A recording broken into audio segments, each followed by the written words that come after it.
Mga boss, punta tayo. Kalokib naman tayo mga boss. Punta tayo dun. Marami daw mga ano dun. Au! Calo Cave.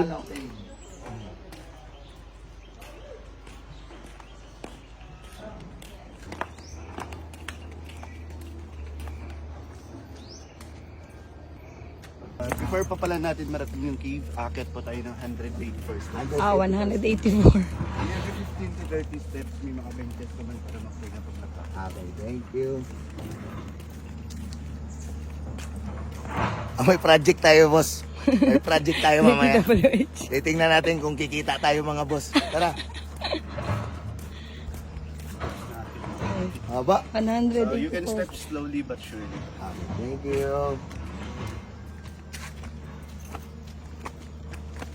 Ano? Sabi ko? Ito yung naging una kong project tapos ano. Pinatawag ako bigla sa Senado. Po siyang town ng Peña Blanca. Then town of Peña Blanca consists of 24 barangay and 1 compound city.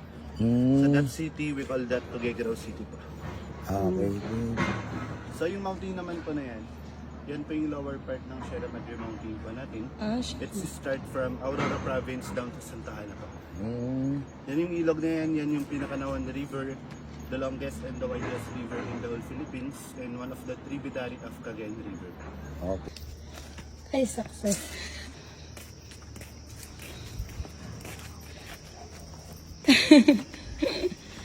Oh, ang ganda. So, namin sir, group picture po muna kayo dito sa entrance ng cave. Para may before and after po ng cave. So, good morning po ma'am and sir. So, by the way, my name is Christian, one of the local tour guide here in Calao Cave. So, welcome po pala sa town ng Peña Blanca and also welcome po sa Calao Cave Ecotourism Zone. Sa Peña Blanca came from the Spanish word which means Peña means rock and the Blanca means white. So, that's why they call it sa white rock. So, that's why they call it sa white rock because it covered 77 square kilometers of limestone deposit, and Peña Blanca known as CCP or Cave Capital of the Philippines because they almost discovered 378 cave in this area. So yung Calao Cave din po ma'am and sir na-explore po natin today. Consists po siya ng 7 chambers with 5 natural skylight. Pero yung papasukin pa natin ngayon is hanggang 5 chamber lang po. Okay. Kasing way going 6 and 7, going deep and slippery po siya. Okay. Then Calao Cave is one of the archaeological site where do they found the oldest human bones here in the Philippines po. At yung name po name pa ng bones na natagpuan pa dito, tinatawag po siyang Homo luzonensis po. So yung Homo luzonensis din po natin ma'am and sir, much older man like yung Taban man in Palawan. Kasi yung age ng Taban man in Palawan, it's a 47,000 years of age. But this one is take 134,000 years of age po. Okay. So yung mga bones naman po dito, na-discover po nila way back 2007 to 2017 by Dr. Arman Salvador Mijares, isa po siyang UP professor po. Kung gusto niyo pong makita yung bones natin, makikita po natin sila sa National Museum sa Manila. Pero dito sa Peña Blanca, yun lang po yung mga replica po. Okay. Yes. So example ng mga bones po na natagpuan dito is mga part of the body lang po ng mga Homo luzonensis. We have the leg bone, molar, then the third metatarsal left foot bone. Yung naka-discover naman po sa bone na yun, si Dr. Arman Salvador Mijares, isa po siyang UP professor po. Mga bones. Ang Calao men. Ubag. Ubag.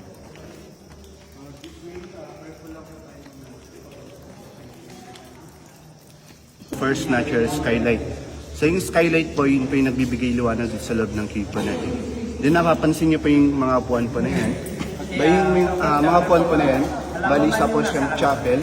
Yung chapel po na yan, na-develop po yan year 1972, August 27 by late Governor Teresa Ervin. Then once a month, nagkakanta po siya ng special mass po dito.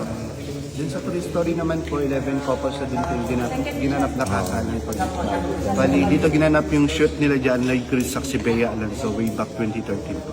Dahil ito po yung mga tirahan ng mga paniki natin way back 1972. Pero nung naging tourist spot na po siya, year 1975, nabalabog na yung mga bats natin dito dahil sa mga ingay po ng mga tourist na pupunta. So yung mga bats, sila na pinag-adjust para sa mga tao. Yan, okay.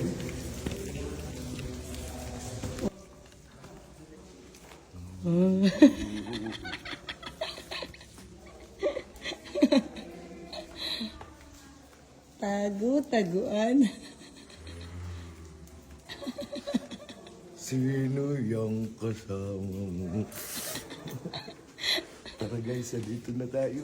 Mga sir, dito na kayo sa pangapat na chamber natin.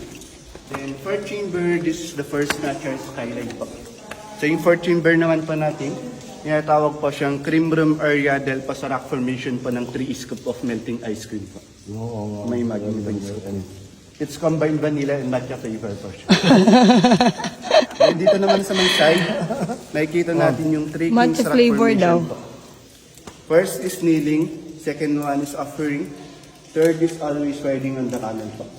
Apat po sana sila kasi nga lang dito sa Pilipinas, maraming riding in tandem po.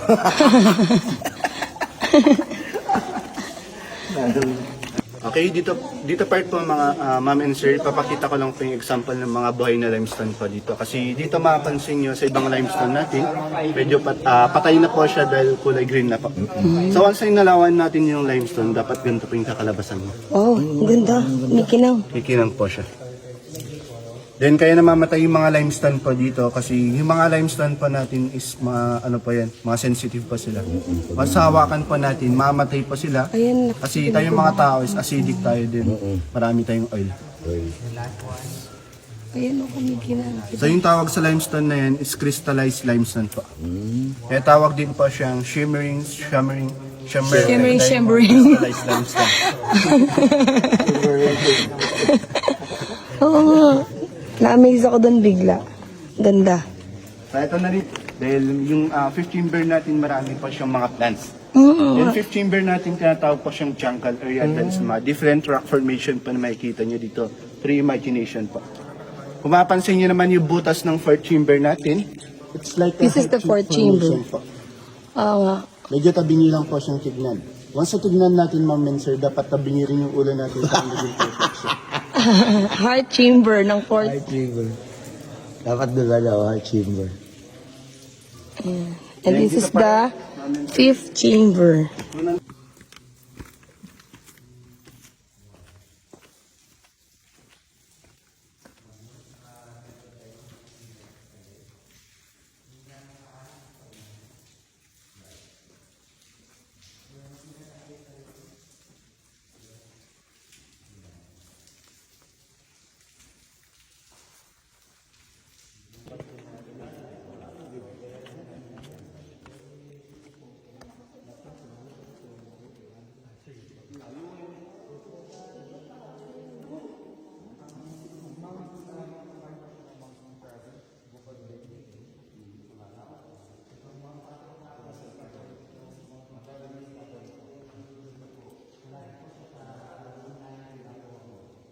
Hindi ka nakita doon.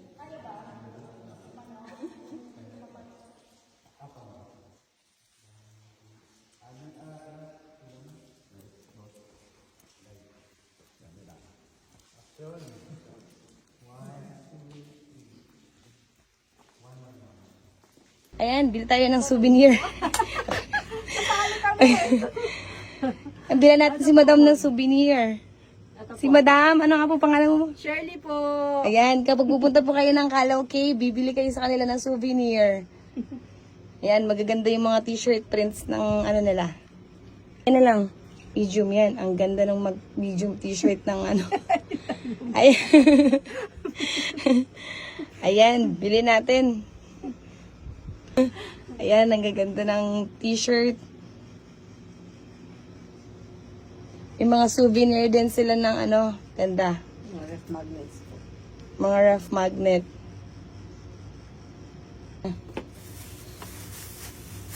Yan, thank you po, thank you. At dito naman tayo sa kabila. Bila natin sila lahat ng souvenirs. Medium naman hati. Pang girl. Opo. Pang girl yung kulay. Ano po bang maganda? Maroon ma'am. Maroon. Maroon? Or black na lang po? Ganun na lang. Ayan, ang gaganda ng mga t-shirt din dito kay Madam. Ano nga po pangalan mo, Madam? Onay. Kay Madam Onay dito sa Calao Cave Souvenirs. Ayan, ang gaganda rin ng mga pang-ref magnets nila. Si ma'am is, ito ganito na lang. Ay, ito na lang. Ayan, maganda rin yan. Ayan. Ito na lang. Yan, sige po. Ganda ng print. Ang dami ng pasalubungan. Next naman tayo dun sa pangapdong stall. Dito naman. Pila tayo. Medium, small. Medium. Ay, medium. small, ma'am. Ayan, tignan natin. Yung kulay. Mga medium. Ito yung mga iba-ibang kulay. Yan din. Dahil pang mga pinagay ko kung ano gusto mo. Ayan, maganda tong ano. Yan, maganda tong pagka-yellow na tong Calaw Cave. Ayan, ito na lang po. Iiwan ko po muna yan. Tayo. Kuha tayo ng pera. Sige po. Ayan. Akin na po yan. Ah, sige. Lagay ko na lang Ayan. yan. Apo. Thank you po. Thank you din. May Ito na ang ating mga binamili. halo.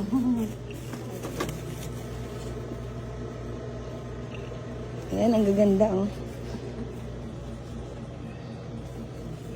Ayan, thank you po. Ang bilhin natin. Mami, meron ka nung ano, yung parang kutsilyo nila. Oo. Wala nung kutsilyo. Gusto mo? Tsaka ito, no? Ito, ma'am. Ito, maganda ba to? Sige, akin na yan. Akit na lang po. Lagay ko na dito, ma'am. Sige po. Bali, 160 po. 80 isa, ma'am. Thank you po. Ayan, ang ganda. Daming t-shirt.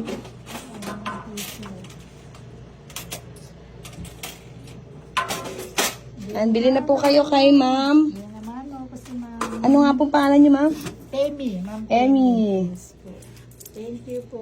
Thank you po. Pag pupunta po kayo ng Calaw Cave, bili po kayo sa kanila. Ma'am, ano ang pangalan mo? Meli. Yan, kay Mami Melly, bili po kayo. Thank you po.